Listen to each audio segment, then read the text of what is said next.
एक नार्सिसिस्ट का दूसरा नाम है फायदा उठाने वाला। ये एक्सप्लॉयटेटिव होते हैं। इन्हें पता होता है कि हर कंडीशन को अपनी फेवर में कैसे टर्न करना है और हर सिचुएशन का फायदा कैसे उठाना है।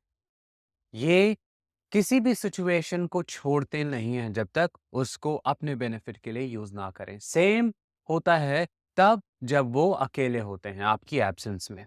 वो कुछ ऐसी अजीबोगरीब चीजें करते हैं जिससे आपको हानि पहुंचती है, आपके बच्चों को हानि पहुंचती है और फायदा सिर्फ उनका होता है। उन्हीं चीजों के बारे में इस एपिसोड में हम बात करेंगे। मेरा नाम है दानिश।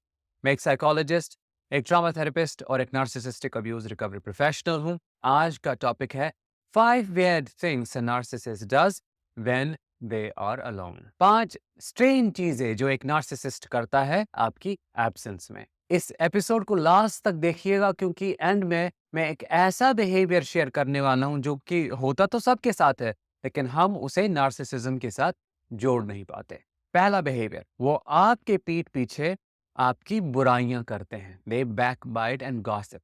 लेकिन ये किसी आम तरह की गॉसिपिंग नहीं होती। ये एक्सट्रीमली डैमेजिंग और डिस्ट्रक्टिव होती है।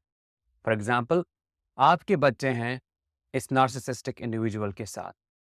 जैसे ही आप घर से निकलते हो, बुराइयां स्टार्ट हो जाती हैं।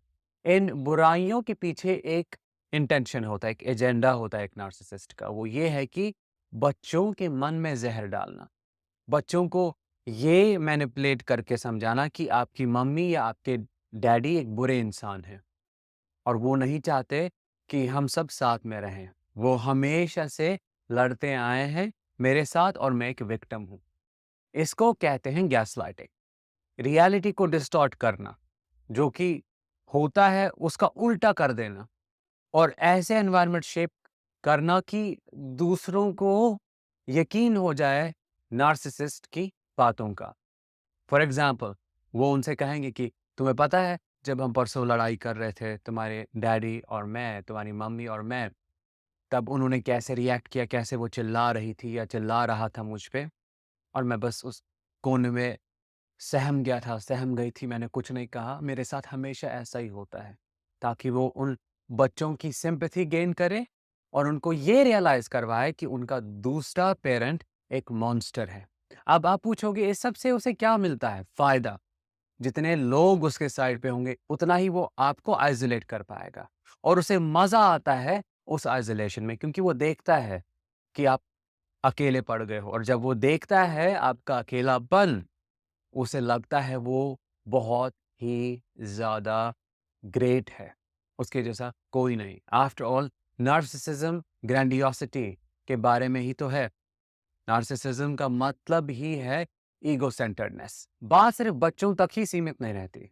आपके दोस्तों को, आपके भाइयों या बहनों को, आपके पेरेंट्स को, जिसको टारगेट किया जा सकता है, उसको ये नार्सिसिस्ट टारगेट करता है, झूठ-मूठ की कहानियाँ सुनाता है, अजीबो-गरीब चीज़ें बोलता है और फैब्रिकेटेड एविडेंस, यानी कुछ भी प्रूफ, कोई भी कन्वर्सेशन जहाँ आपने गुस्से से बोला होगा या कोई वीडियो उसने लिया होगा आपका, वो भेजता है और कहता है देखो, देखो कितनी बुरी है, कितना बुरा है।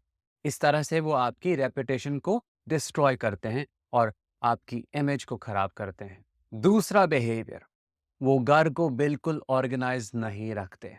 अगर बर्तन साफ करने हो, वो उन्हें जमा होने ही होने देते हैं। कपड़े पड़े होंगे, बच्चे हैं तो हर जगह किताबें पड़ी होंगी, कोई कुछ भी कर रहा है, उन्हें कोई फ़र्क नहीं पड़ता। खासकर एक नार्सिसिस्टिक आदमी। वो कोई चीज़ में हाथ नहीं बटाते क्योंकि उनके हिसाब से आप एक स्लेव हो। आपको लाया ही गया था इस घर में इस नार्सिसिस्टिक आदमी की सेवा करने के लिए। कपड़ा धोना, बर्तन धुलना, बच्चों की सफाई करना, बच्चों से होमवर्क करवाना, बाकी चीज़ें जो होती हैं, ये एक नार्सिसिस्ट अपने से बहुत नीचा देखता है। तो अगर वो ये सोचे कि मुझे ये करना पड़ेगा या मुझे ये करना चाहिए, तो उसके मन में ही एक आवाज़ उसे बोलती है, "अरे! तुम क्यों करोगे? उसको तो इसीलिए लाया गया है, वो तो इसी के लिए बनी है। तुम ये सब छोड़ दो, तुम्हारा इस सब से कोई लेना-देना नहीं है।"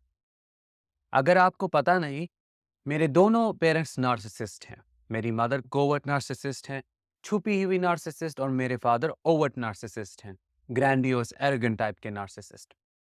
बचपन में हमारे फादर अक्सर इसी तरह से करते थे। एक तो पॉइज़निंग करते थे, हम 2 भाई-बहन हैं, मेरी बहन और मैं। वो गुस्सा जो अपनी बीवी पे नहीं उतारा जाता था उनसे, वो हम पे उतारते थे और बहुत बुराइयाँ करते थे। साथ ही साथ वो कोई घर का काम नहीं करते थे, हमें खुद देखना पड़ता था और शाम की या सुबह की कोई प्रिपरेशंस नहीं होती थी।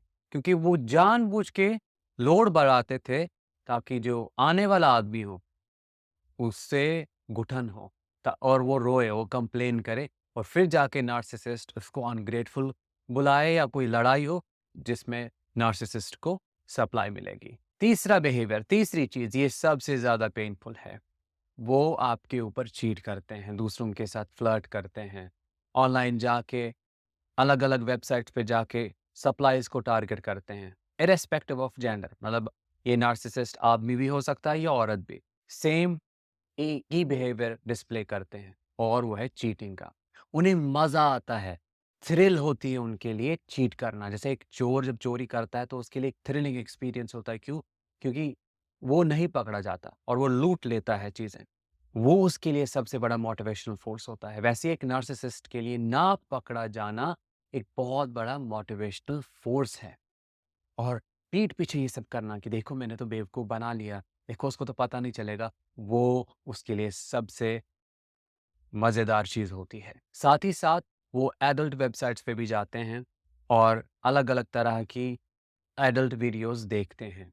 ये तो एक कॉमन चीज़ है, लेकिन ये सबसे ज़्यादा पेनफुल इसलिए होता है क्योंकि जब बात आए पर्सनल फिज़िकल इंटिमेसी की, इंटीमेट कनेक्शन की, उसे वो अक्सर दूर भागते हैं। कभी वो इंटीमेट नहीं होना चाहते। वो हमेशा आपको फ़ील कराते हैं कि आप में कोई कमी है, आप मोटे हो, पतले हो या कुछ और कमी है।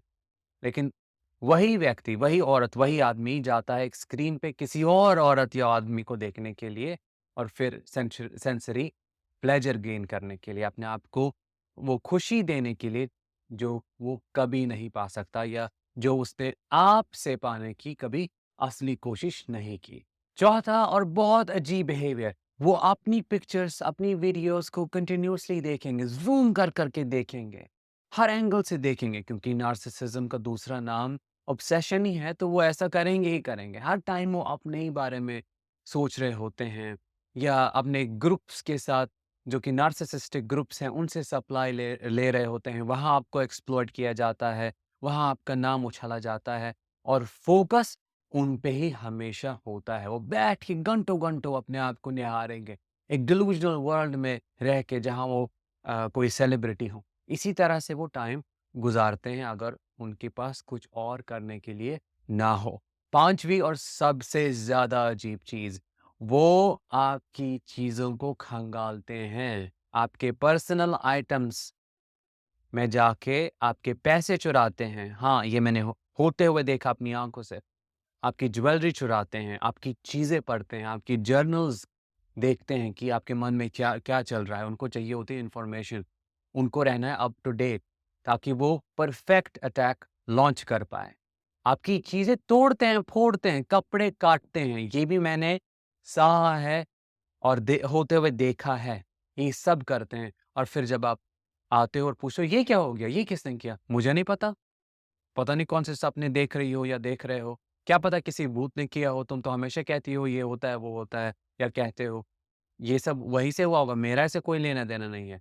और फिर अगर आप और रिएक्ट करो आपको पागल ठहराया जाता है। ये था नंबर 5।